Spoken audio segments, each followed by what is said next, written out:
Warning, this podcast contains mentions of rape, sexual assault, and abuse. If you are sensitive to those topics, please do not listen to this. Lock your doors. I didn't particularly care for people. Lock your windows. This is a wicked world. And in a wicked world, wicked people are born. If you have the ability to provide additional security devices. He took a woman in her 60s and stomped her to death with his foot. Then by all means do so. Serial killers do on a small scale what governments do on a large one. To be next, I don't, but no one else does. Yes, I am evil. Who are you? Just a guy. Hello, welcome to part 1 of Serial Mornings with your hosts Jenny, Tati, and Sitlali. Today we are going to be talking about and analyzing how much Richard Ramirez's childhood affected his life and altered his decisions later on, which we now know labeled him as the Night Stalker. Everyone knows that a healthy and loving pregnancy is a must to almost feel ready for a baby, because truly no one is ever ready for one. Richard Ramirez was born February 29, 1960, the youngest of 4 children in a Mexican household. Before Richard was even born, his tired, overwhelmed mother of 4 other children worked in a boot factory, surrounded and drowning in chemicals. She tried her best to protect herself from them and the baby, but she just couldn't. The doctor said it would affect her pregnancy and might even affect Richard at birth. But the mother of Richard, Mercedes Ramirez, said she had a smooth, healthy pregnancy. She even stated that Richard was a good baby, never cried, was never violent. He was just calm, she said. He was the least of the trouble for her. Childhood trauma and experience can have a huge impact on the person you become later in life. Some people let it affect them negatively and consume them, and some people allow it to help them grow and understand certain things they weren't able to realize as a young kid. This depends on the person, and sometimes the outcome will shock you. Sometimes these people have things happen to them along the way to alter their decisions. We all know who the Night Stalker is, Richard Ramirez. He is one of the biggest examples of this claim. When Richard was barely 2 years old, a dresser fell onto his head, causing a big gash. A lot of people claim that had a lot to do with the mental issues he would later on struggle with. One of the biggest events happening in Richard's young life is when Richard was smacked so hard in the head by a swing, and not only left a big gash in his head, which also left him unconscious. Because of this, he was diagnosed with temporal lobe epilepsy after experiencing a seizure after that incident. With time, Richard grew from that condition and would no longer have it in his older age. A lot of people believe because of how many blows Richard took to the head, it messed up something balanced in his head or just shook him up. Today we have a special guest. Hello, my name is Mari Jimenez, and I am the counselor for the Truckee Grant. And today we are going to be asking her about the background of serial killers and their psychological tendencies. So the first question I will be asking is, Richard Ramirez suffered head injuries as a child, and do you think that this had an effect on him? So a lot of times, if we do suffer any type of head trauma, and it sounds like in this case he suffered 2 times he had some head trauma, it's just going to depend where the head trauma occurred, right, and how severe it was. Specifically, if it affected his prefrontal cortex. So the prefrontal cortex of the brain doesn't really get developed until our late 20s. And for him, he had trauma in his early childhood. So in our late 20s, that prefrontal cortex is the reasoning part, the one that makes us make good decisions versus bad decisions. And if it was never fully developed, it could have had an effect on him. Throughout all of this happening, when he was barely just a toddler, he claimed his father was both verbally and physically abusive, not only to him, his entire family. He claimed his father was also the worst to his mother. Do you think a psychopath is made or born?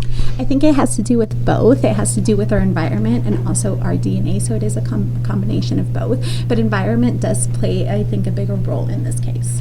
Besides that, he never really was interested in friends and school and excelling in his life. He was a very introverted person. His only friends were his family. His best friend was his sister's husband, Miguel. Miguel was that cool older person to Richard, so he fell under peer pressure a lot. Miguel was the first person to introduce Richard to marijuana. Remember, at this time, Richard was literally a 12-year-old boy being exposed to things no one should have to see or be there to witness. Miguel proceeded to show Richard pictures of these poor girls from Vietnam where he was serving. In these pictures, these girls were being mutilated, being raped, all things unimaginable.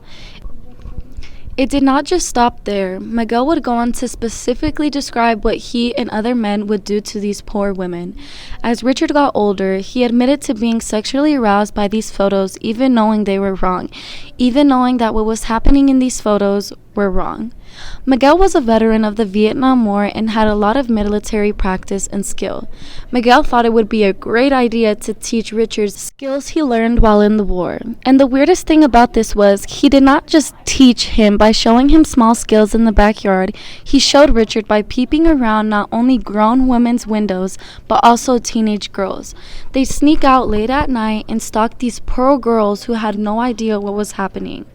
Richard used to stay at his sister's house a lot because it was an escape from his sad home life.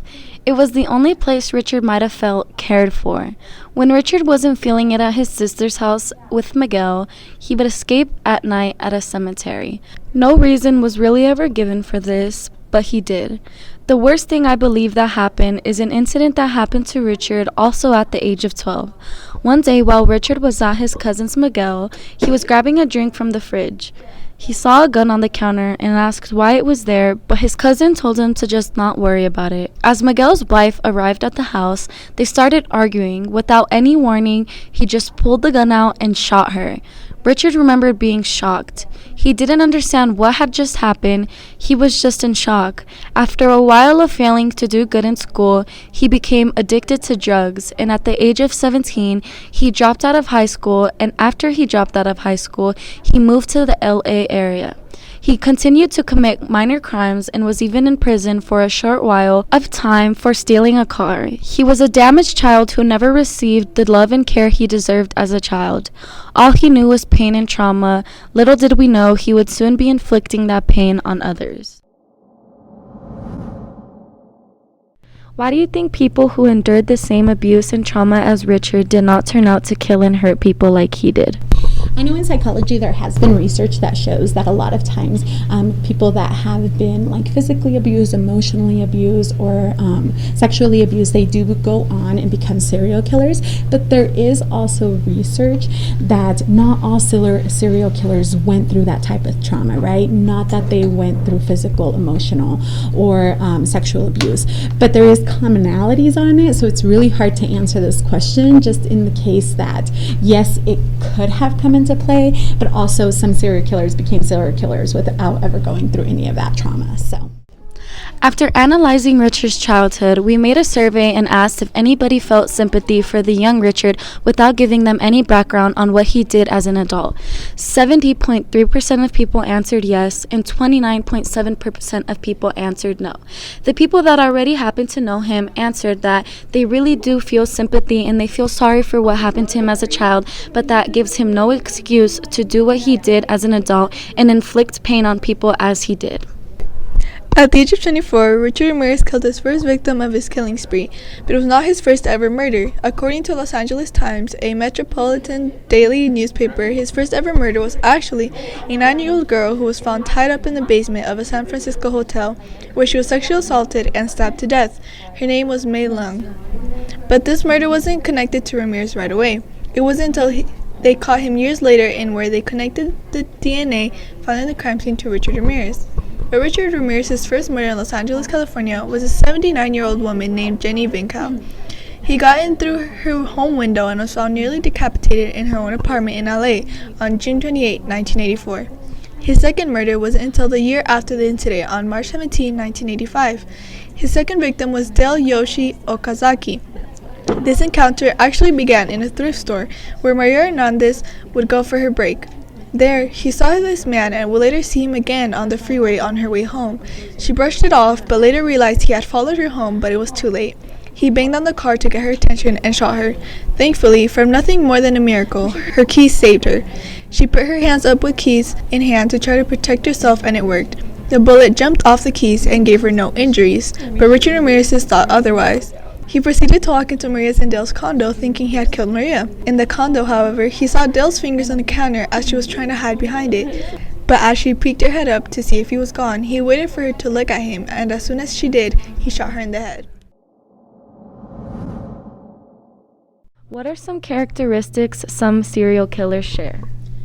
Okay, one that's really big among serial killers is the lack of empathy. So lack of empathy means that you are unable to put yourself in other people's shoes. So you don't really, it's very different than sympathy. You don't really understand what another person is going through. And the reason a lot of serial killers have this lack of empathy is because they can't really see how they're hurting other people. Another one is impulse control. And a lot of times you can start seeing a lot of these things when they're younger. So a common thing is that they'll start hurting pets, right? Or arson, or like that excitement to hurt other people starts very, very young, but they'll start with animals first before that escalates to humans. Detectives say it is common for serial killers and murderers in general to be attracted to fear.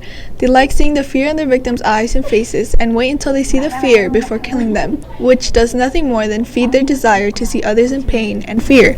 After he killed Dale in the kitchen with a gunshot, Maria rushed to the front door where she was sure that Ramirez wouldn't walk through, but she was wrong. As she was approaching the door to help her roommate after hearing the gunshot, she encountered Ramirez walking out. She stood her ground, and to her surprise, he did not shoot her.